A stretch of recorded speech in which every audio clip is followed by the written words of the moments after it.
தமிழினத்தின் ஒற்றை நம்பிக்கை நாம் தமிழர் கட்சியின் தலைமை ஒருங்கிணைப்பாளர் அண்ணன் செந்தமிழன் சீமான் அவர்கள் இதோ நம்ம முன் தோன்றுகிறார். இதோ வந்துவிட்டார். நமது நிலம் காக்க, மண் காக்க, மானம் காக்க, கனிம வளங்களை பாதுகாக்க, நமது மண்ணின் ஒட்டுமொத்த மக்களையும் பாதுகாக்க இருக்கக்கூடிய இறுதி வாய்ப்பு, இறுதி நம்பிக்கை நாம் தமிழர் கட்சியும் அதன் தலைமை ஒருங்கிணைப்பாளர் செந்தமிழன் சீமான் அவர்கள் மட்டுமே. நமது அண்ணன், மதிப்பிற்கும் மரியாதைக்கும் உரிய அண்ணன், நாம் தமிழர் கட்சியின் தலைமை ஒருங்கிணைப்பாளர் செந்தமிழன் சீமான் அவர்கள் இதோ நம்முன் வந்துவிட்டார். காலம் நமக்கு அளித்த கையிருப்பு, தமிழ் பகை முடிக்க வந்த பெருநெருப்பு, 12 கோடி தமிழ் தேசிய இனத்தின் ஒற்றை நம்பிக்கை நாம் தமிழர் கட்சியின் தலைமை ஒருங்கிணைப்பாளர் செந்தமிழன் சீமான் இதோ உங்கள் முன்னால். கலந்து வாழுகின்ற அன்பு உறவுகள் அனைவருக்கும் வணக்கம்.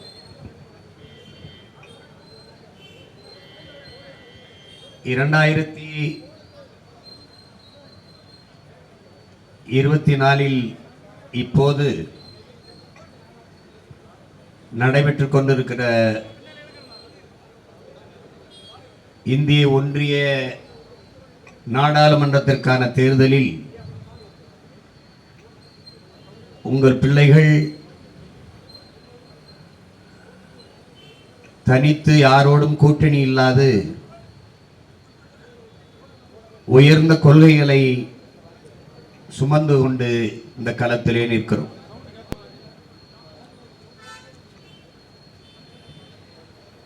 இந்த உலகத்தை எப்படிப்பட்ட மாற்றத்திற்கு நீ கொண்டு வர நினைக்கிறாயோ அந்த மாற்றத்தை நீ உன்னிலிருந்து தொடங்கு என்கிறார் அண்ணல் காந்தியடிகள். அதற்கேற்ப உங்கள் பிள்ளைகள் எங்களிலிருந்து இந்த மாற்றத்தை தொடங்குகிறோம். நாம் ஒவ்வொருவரிலிருந்தும் இந்த மாற்றம் தொடங்க வேண்டும். மண்ணில் புரட்சி வருவதற்கு முன்பு மக்களின் மனத்தில் புரட்சி வர வேண்டும் என்கிறார்கள். ஒரு புரட்சிகர அரசியல் மாறுதல் ஒன்றுதான் இந்த நிலத்தை, வளத்தை, மக்களின் நலத்தை காக்க முடியும் என்பது எங்களின் அசைக்க முடியாத நம்பிக்கை. கட்சி ஆட்சிகளால் இந்த ஊழல் லஞ்சத்தை ஒழிப்பதோ நேர்மையான நல்லாட்சி கொடுப்பதோ சாத்தியமில்லை. நீங்கள் இந்த களத்தில் 2019 பாராளுமன்ற தேர்தலில் நாங்கள் நின்றோம். இப்போதும் இந்த நாடாளுமன்ற தேர்தலில் நிற்கிறோம். பெரிய பொருளாதார வலிமை இல்லை, எளிய பிள்ளைகள், எந்த அரசியல் பின்புலமும் இல்லை. ஆனால் நாங்கள் தனித்து போட்டியிடுவதற்கு காரணம் ஏற்கனவே இருந்த ஆட்சியாளர்கள் மீது இருக்கிற அந்த வெறுப்பு எங்கள் மீது பரவக்கூடாது. ஊழல் லஞ்சத்தை ஒழிக்க வேண்டும் என்று சொல்பவர்கள் அதிலே ஊறி திளைக்கிறார்கள். அதை ஒழிக்க வேண்டும் என்றால் முதலில் இவர்களை ஒழிக்க வேண்டும். தமிழ்நாட்டிலேயே பெரிய கூட்டணி வைத்து தேர்தலில் நிற்கிற ஒரே கட்சி நாம் தமிழர் கட்சி தான். 8 கோடி மக்களோடு இணைந்து ஒரு கட்சி, அதன் தலைமை தன் மண்ணை, தன் மக்களை முழுமையாக நேசிக்க வேண்டும், நம்ப வேண்டும்.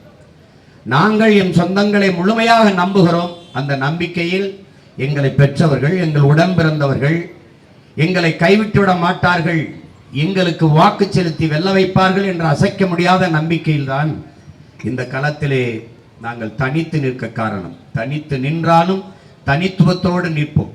அடிப்படை அமைப்பு அரசியல் மாற்றம், இது மாற்றத்திற்கான எளிய மக்களின் புரட்சி என்ற முழக்கத்தை முன்வைத்து இந்த தேர்தலிலே போட்டியிடுகிறோம்.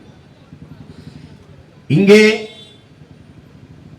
களத்திலே நிற்பதிலே நாடாளுமன்ற தேர்தலில் ஒரே ஒரு வேட்பாளர் தான் பெண். அது என்னுடைய தங்கை மரிய ஜெனிஃபர் அவர்கள் தான்.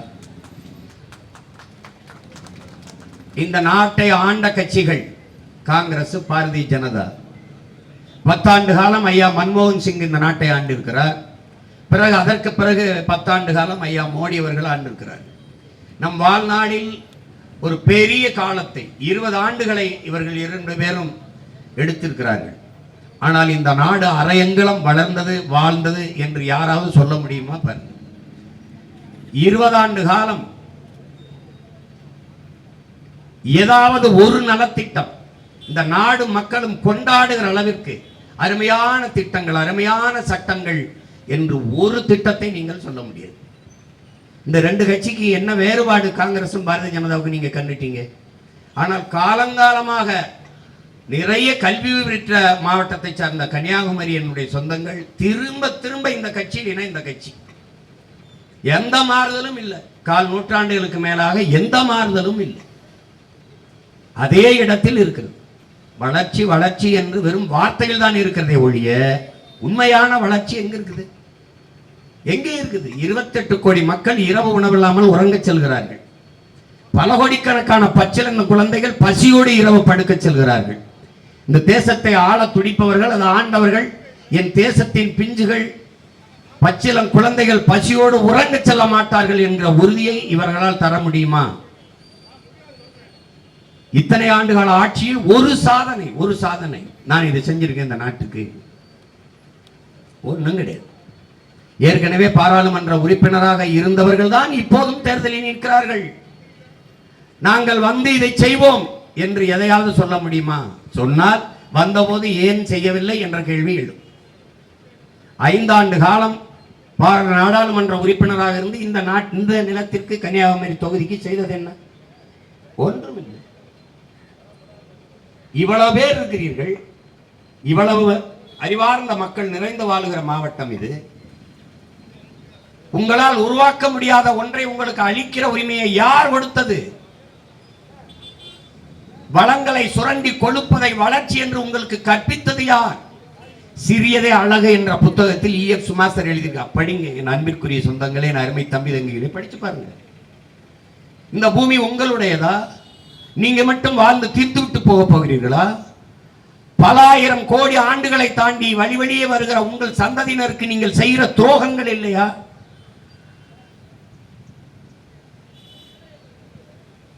நீங்கள் மரங்களை வெட்டிவிட்டால் நட்டு வளர்க்கலாம், நீரை உறிஞ்சி வித்தி விட்டால் தேக்கி வைக்கலாம்.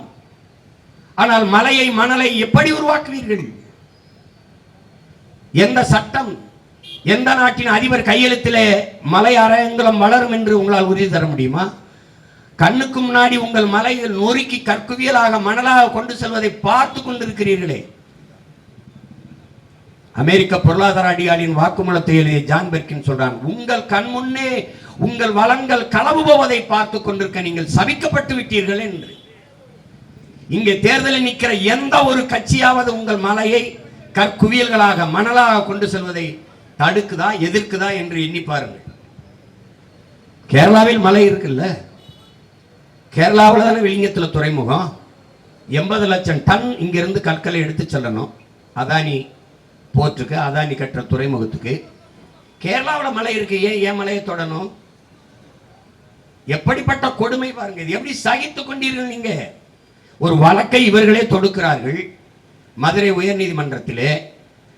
அதிலே தீர்ப்பு வருகிறது, நீதிபதி சொல்கிறார்கள், இவர் மனு தாக்கலில் சொல்கிறார், கேரளாவில் மலையை வெட்ட தடை இருப்பதால், அதை நல்லா கவனிச்சுக்கணும், அங்க தடை இருப்பதால் அங்க அரசு கட்டுமானத்திற்கும் பெரிய நிறுவனங்களின் கட்டுமானத்திற்கும் மணல் தேவைப்படுகிறது, கற்கள் தேவைப்படுகிறது. அதற்கு தமிழ்நாட்டில் இருந்து மலையை வெட்டி எடுத்து செல்வதற்கு அனுமதி வேண்டும். இதுதான் வழக்கு. இப்ப நீதிபதி என்ன கேட்டிருக்கணும்? கேரளாவில் மலையை வெட்ட ஏன் தடை இருக்குது என்று கேட்டிருக்கணும்ல. கேட்கல. அவர்கள் மலை பாதுகாப்பாக இருக்க வேண்டும். என் மலை, என் பூமி தாயின் மார்பு அறுத்து சிதைக்கப்படுகிறது.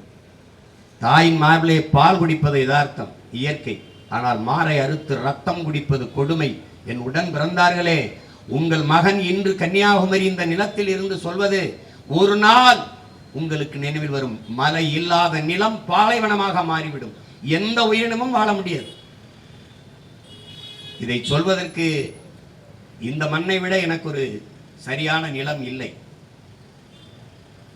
ஏனால் சாதிய இழிவு தீண்டாமை கொடுமையை எதிர்த்து புரட்சி செய்த புரட்சியாளர் முடிசூடும் பெருமான் என்ற நம்முடைய பாட்டனார் வைகுந்தர் பிறந்த நிலத்திலே